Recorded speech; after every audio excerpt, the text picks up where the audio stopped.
Well, good morning. First, I'd like to introduce on my right, Glenn Hansman, our first Vice President, and on my left, Terry Mooring, our second Vice President. Well, right off, I'll start off by saying that this is not the decision that teachers and workers across the country were hoping for today. It's a disappointing ruling. But I will say we fundamentally disagree with the decision which focuses on pre-legislative consultation by government. However, there is a strong dissenting opinion from Justice Donald. The decision is not unanimous, and the earlier BC Supreme Court decision showed there are fundamental disagreements around the law, and those issues still need to be dealt with. For example, I don't feel that sufficient weight was given to Supreme Court of Canada decisions from earlier this year regarding the RCMP and Saskatchewan Federation of Labour. After today's quick analysis, it seems that this ruling swings the power too far against workers' rights. A government should not be able to just dictate what they want, simply talk to the union, and force it by legislation when there are collective agreements in place. Collective bargaining needs to be about give and take, about respect and hard negotiations between employers and employees. Collective bargaining, real collective bargaining, is not about predetermined outcomes. The BCTF Executive Committee will discuss the ruling further, but I can tell you today that the BCTF will seek leave to appeal this decision to the Supreme Court of Canada. BC teachers will continue to defend our rights, our working conditions, and BC's public education system. Let's all remember that today's decision does not change the unconstitutionality of Bill 28. The government was wrong to unilaterally strip teachers of the right to bargain our working conditions. Today's decision does not change that. The decision doesn't change that Bill 28 allowed the government to underfund BC's education system by hundreds of millions of dollars every year. 13 years later, this government still has not apologized to BC teachers, parents, and students for that unconstitutional act and subsequent underfunding. We will seek leave to appeal today's decision, and that will take time. But that shouldn't stop the government from doing the right thing. All teachers are asking for is workable, teachable classrooms. We're asking for the government to give us the resources that will help us do our work, teaching our students. Teachers and parents too, they want that extra help from specialists to ensure that our kids get the support that they need.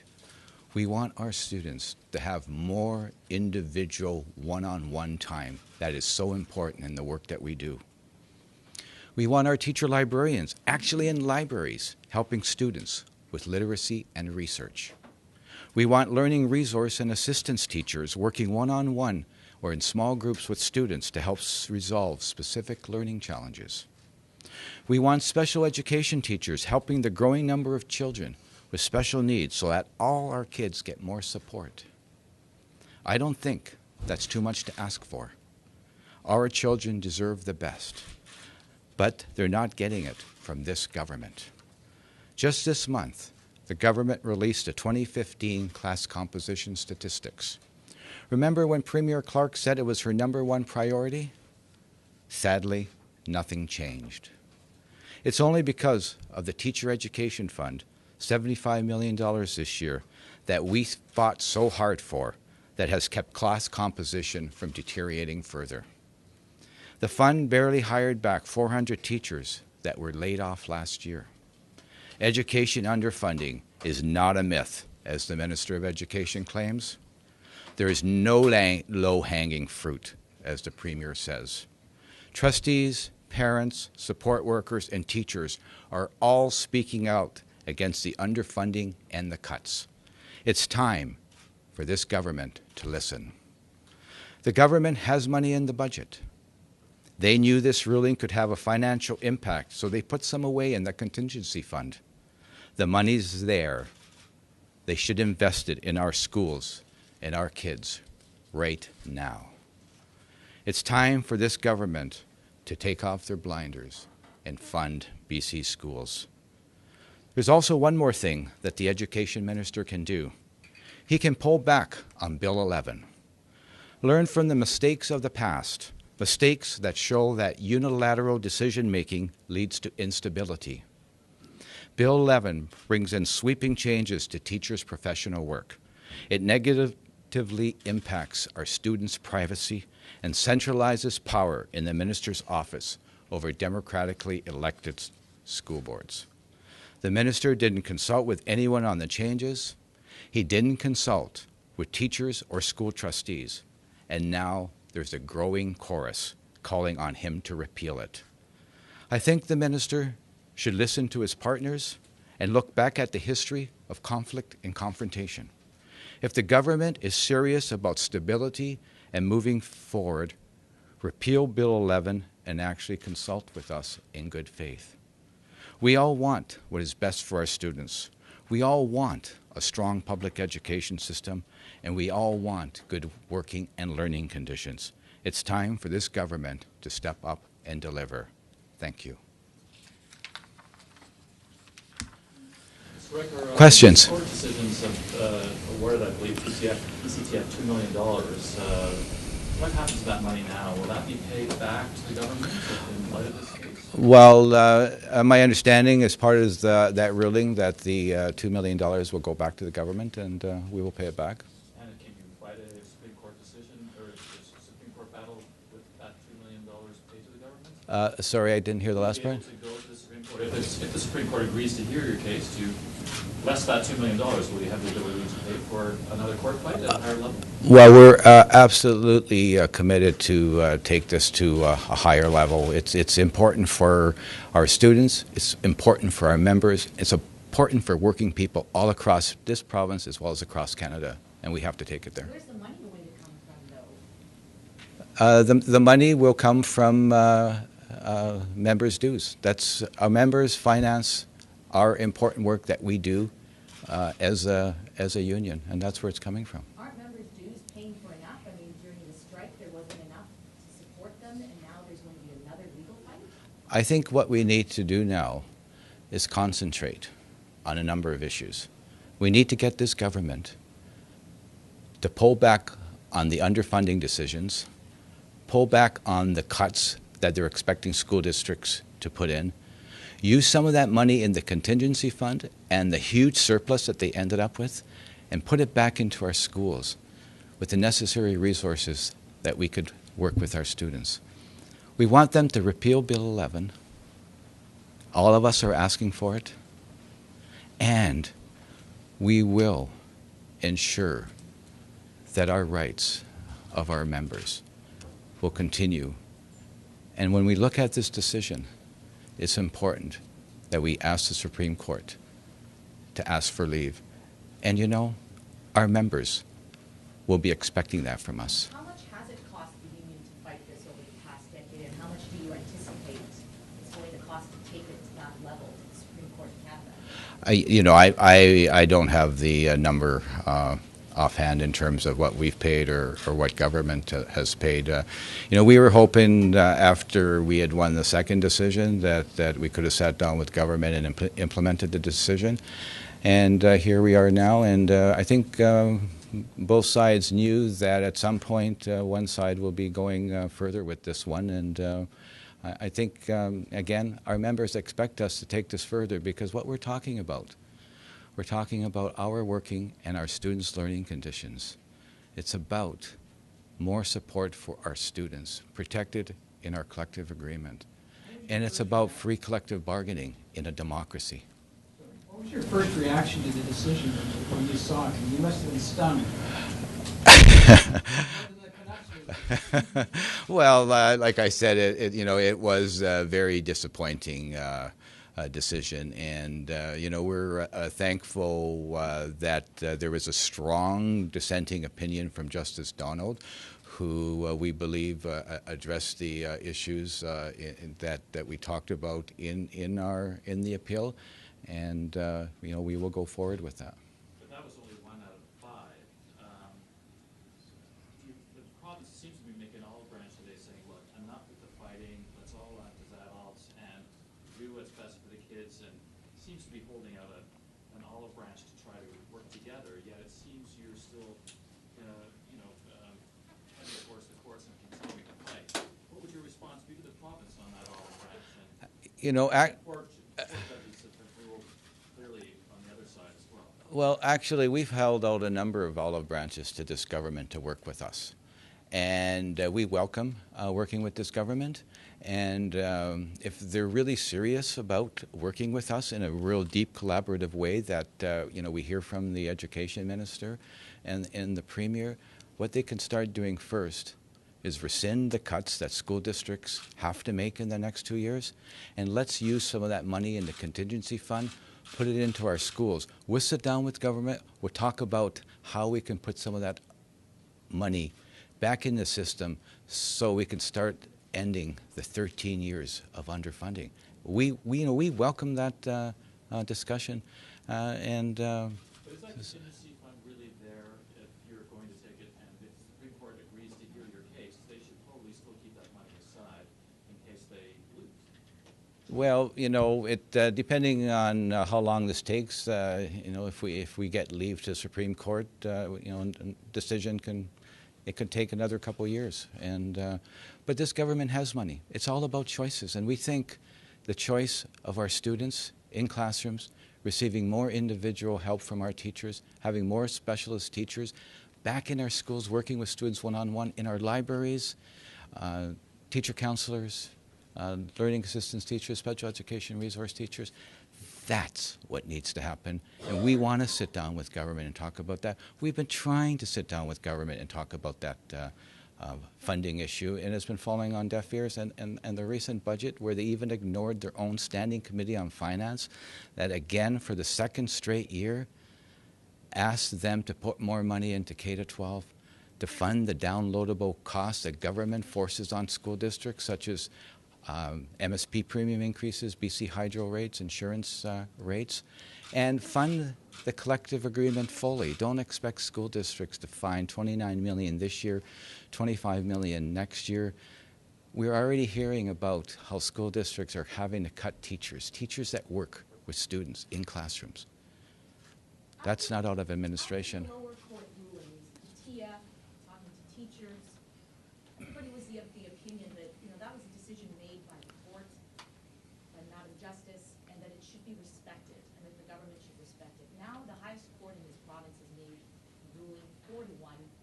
Should you not practice what you preach and respect that and not move forward and try to find a solution to this? And, that would have been the same thing that we would have been saying had we won this decision. Absolutely.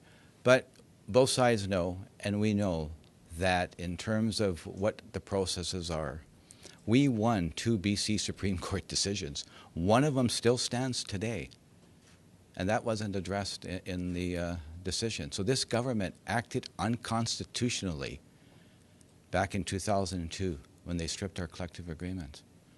And what this decision also does, it gives more power to government to undermine collective agreements and workers' rights. And it is our responsibility to seek leave to the Supreme Court of Canada. It's what our members will expect of us, and ultimately it's what our students need in terms of the return to class size provisions, class composition guarantees, and specialist ratios back into the collective agreement. Jim, you keep on talking about democracy. You've mentioned elected school trustees and choices. Yes. But have the people of British Columbia not voted for this government, and has the BCTF not been, making many of these same arguments for, election after election, and yet the people of British Columbia, which includes parents in British Columbia, keep electing this government? So at what point does the teachers union say, look, the people of BC are giving this government a mandate to run our education system or make education policy, and it's not up to teachers to hijack the system? Well, first of all, we live in a democracy, and what teachers are doing is advocating for our students and advocating for public education and not private education. And, you know, we respect our democracy, and we respect that governments get elected. And if you look at how many people in this province voted for the sitting government and how many people in this province voted for the opposition and other parties, I mean, so there's a diverse opinion. And when we look at the various legislations that have happened in our province, way too many, and some of those decisions have been unconstitutional. And here we have another bill. We just negotiated a collective agreement, and the Premier talked about labor peace. And what do? They spring Bill 11 on school districts, on parents, on teachers, without any consultation whatsoever. And though that bill has, in our opinion, serious detrimental pieces to it in terms of centralization of power in a democracy, where you can override democratically elected school districts, an invasion of our students' privacy in terms of being able to give that to others and to private corporations, and attacking our rights in terms of the important work that we do in professional development. So, you know, those are the issues. And I think we have a right to speak out because we still live in a democracy, thank God. And we exercise our voice and, you know, advocating for our students, advocating for public education, advocating for public services. You know, that is so essential and so important. And we need to be able to exercise that advocacy because we live in a democracy and not some kind of dictatorship. Jim, have you saw a significant move by the government, like to rescind Bill 11 or rescind the 29 million in cuts or put some more funding into education right now? Would you reconsider the appeal? You know, well, the Minister of Education in a phone call to me, what day is today? Thursday? On Tuesday, said that he has no intention to repeal Bill 11, nor any portions of Bill 11. They've also said to us they have no intention to repeal the cuts that they're asking school districts to make. Jim, does this ruling make you second guess maybe a little bit to settle your strike with and leave this issue to the courts rather than settle it at the bargaining table? Well, actually, we did settle at the bargaining table. One aspect. And, you know, we're very thankful. It was the right decision that we made and that our members made. And it was the right decision to protect the court case and to protect the outcome. And it was the right decision in terms of negotiating a teacher education fund into the collective agreement specifically to hire teachers working with our students. That was the right decision because it's still an interim part until the whole legal process plays out, and we actually did talk about that in bargaining because we were aware that pending the appeal court decision that the next step could be leave and going to the Supreme Court. So we were aware of that. And we also settled the retro grievance decision, which was, you know, part of the appeal. And so that was the right decision to make. And, you know, we're glad we have a collective agreement. And we're hoping that government honors the collective agreement, but we know that they didn't honor the one aspect of it with the broken promise where they didn't fully settle or didn't fully fund our collective agreement, or asking school districts to pay for that themselves through cuts that affect classrooms, that affect our kids. Jim, do you think the Supreme Court cannot rehear your application because only 10% of the case from BC is granted for the appeal?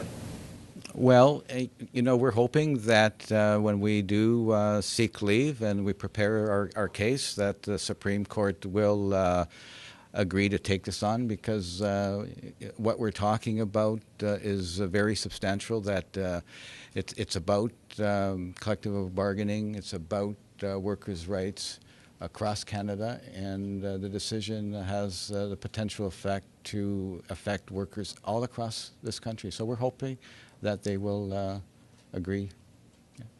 Just a clarification around Bill 22 and its constitutionality. The court has ruled it's constitutional. So does that language around class size and composition remain out of the teacher's contract? Yes, this decision ruled that the Bill 22 part is constitutional, so the collective agreement provisions at this time are not reinstated.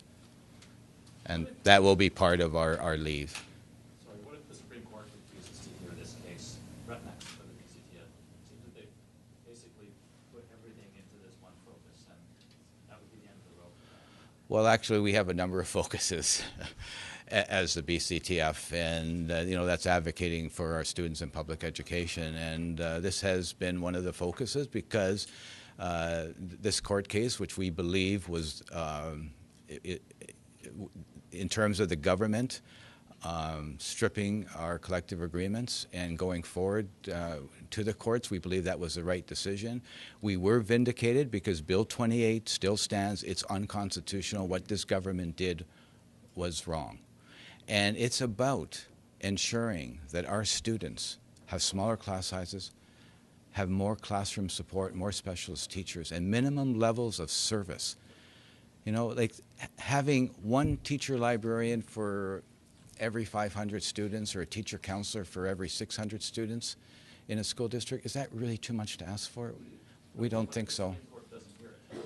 Well, if the Supreme Court doesn't hear it, then we'll look at the options, and that may be the end of the road on this one. We're back in collective bargaining, and another 2019, and class size, class composition, minimum levels of specialist teachers is important for us, and we will continue to advocate and ensure that our students have the necessary supports and that our teachers have the necessary supports and resources to do the work, the important work that we do with our students. And we still have a good public education system because of the work and the commitment of our teachers and the support of our parents and support workers. And that's why the system continues to be as strong as it is despite the underfunding. Folks, it's just 12 now, so right there. Thank you.